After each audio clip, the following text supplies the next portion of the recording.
So hi all.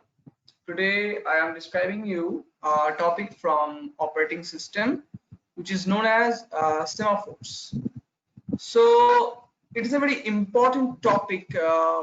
Why this is very important? Because previously in producer consumer problem or synchronizing mechanism, we saw that there is a problem. What is this problem? If you check the code, then you can see that sometimes it may happen that producer tries to wake up the consumer, but at a certain if the consumer goes preempted, then therefore after coming from preemption it will be a sleep, and therefore the sleep is completely creates a deadlock system. So for this type of drawbacks, Dijkstra 1965 computer scientist Dijkstra proposed a new thing, which is known as uh, semaphores. Semaphores are nothing but a special type of variables. Okay, so I am not going to the description. I am just going the basics of semaphores. As you see in this picture, semaphores of two types. One of them is known as counting semaphores, and another name is binary semaphores or mutexes. These are complete from Google picture. Okay, so let's check that what is counting semaphores. I am writing a code here. Please check it. Counting semaphores. The basic thing. Okay, don't look the code part. Just don't look it. Okay, what is counting semaphores? Basically, counting semaphores are refers as the semaphores in which we can count. What did I mean by count? Suppose we have given, let's say, 5 or 6 processes. Okay, so counting semaphores is a special type of semaphore which can take 5 or 6 processes at most at that time, and 5 and 6 processes will go the control section. We will go to the critical section.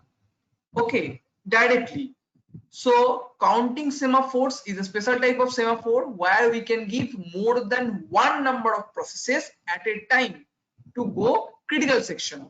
Okay, so in critical section, that means that you can easily getting that mutually exclusion, the property is completely lost in case of counting semaphores. Okay, fine.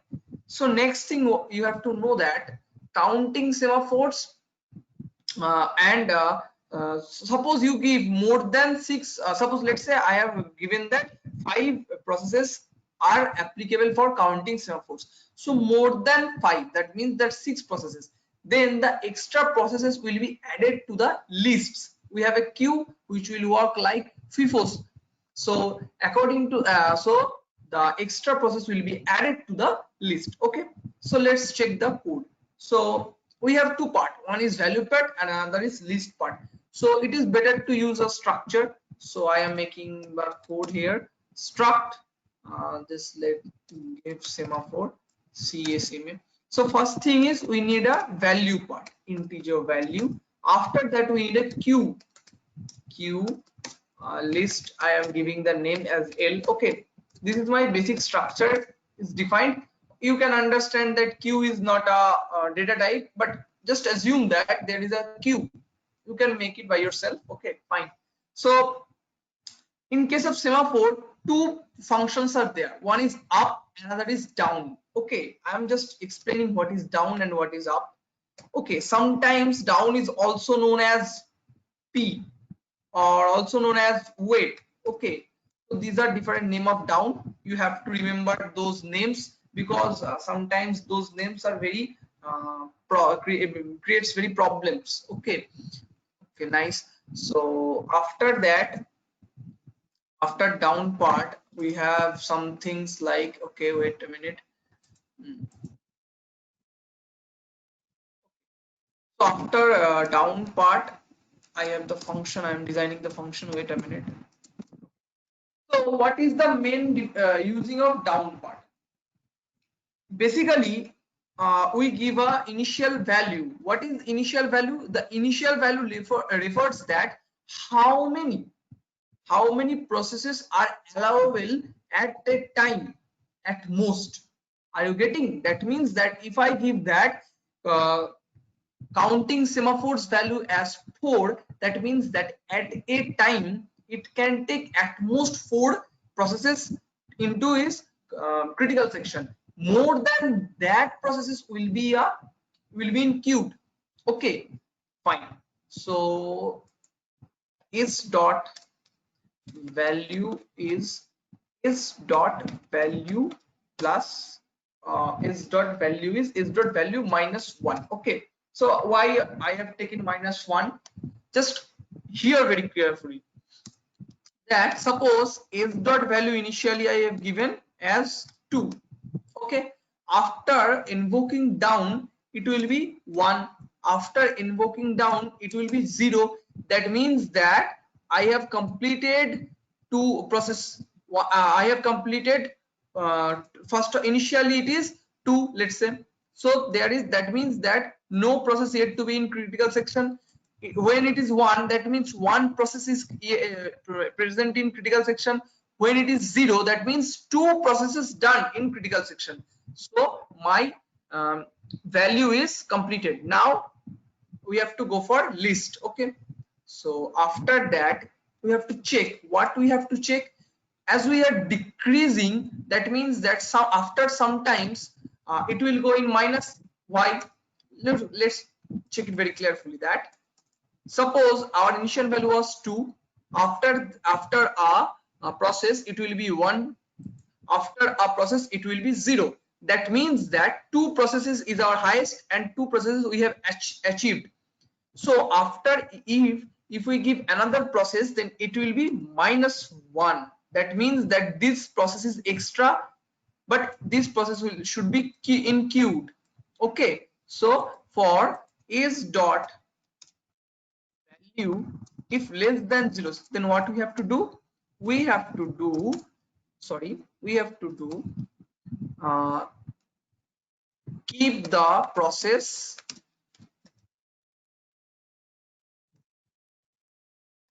into queue. Okay, so this is the first thing. Then what we have to do? Then look at very carefully that when down is minus 1, that means down have completed its work and it is overflowed, something like overflowed, because highest it can take 2 and we have given 3 values, isn't it? So it has overflowed. So for this case we have to call sleep. I think you people know the what is the funda of using sleep function. Okay, so I am just clearing these parts. Fine. So if s dot value is less than 0, but if it is not less than 0, then what we have to do? We have to just return it. We have achieved our problem. So I think I have cleared the using of down. Now I am going for up. Why we need up? Because if you look the figure, then you will get that the figure is something like this. This is my drawing is not so good. P,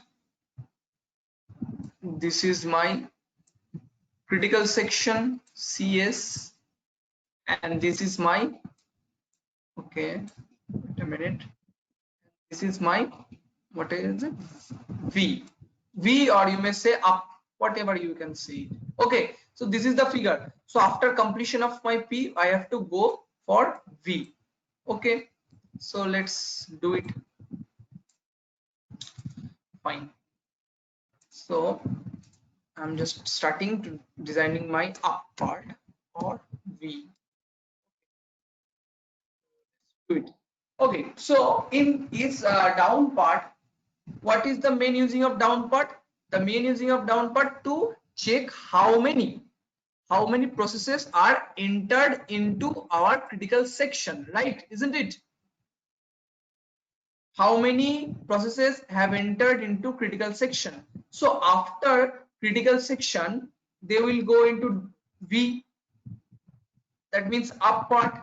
After going up part, what we have to do? Let's check it. What we have to do? Basically, suppose our process size is 2. Fine. So 2 cells only. P0 is this. P1 is this. Okay. So and P2 is this. P2 is a list. Is in a list. So this is part. This part is in list. So after P1 completion, P1 is arrived at V.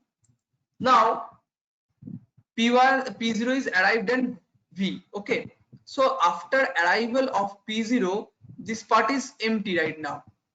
So P2 can enter here, isn't it? So P2 can enter here, and after as same as when P1 will be in V, then another process, let's say P3 can enter there. Okay, the arrangement may be different. Okay, so this is the process. Fine. So let's do it. Okay, so let's, yeah. So when s dot value is equals to s dot value plus 1, I am describing why. Previously the value was -1, right? So after P0 got out from that part, a new one process have to come, which is P2. So therefore the value should have to be increased by 1. Now it is 0. After that, another, if P1 erases from here, then P3 will come. Therefore it should be +1. After that it should be +1. So therefore the value will be reach at its initial point. So this is the funda of using s dot value equals to s dot value plus 1. Fine. Now look at very clearly that -1 plus 1 means 0. Sorry, plus 1 means 0, right? At the point of 0, my down is in sleep. Okay, let's try again. When the value of s dot value is -1 initially, at that moment the down is in sleep mode, right? So after increasing the value, now s dot value becomes 0. Fine. So s dot value becomes 0, but still my down is sleeping. So what we have to do? We have to wake up the down. So if s dot sorry value is less or equal to 0, what we have to do? We have to wake up.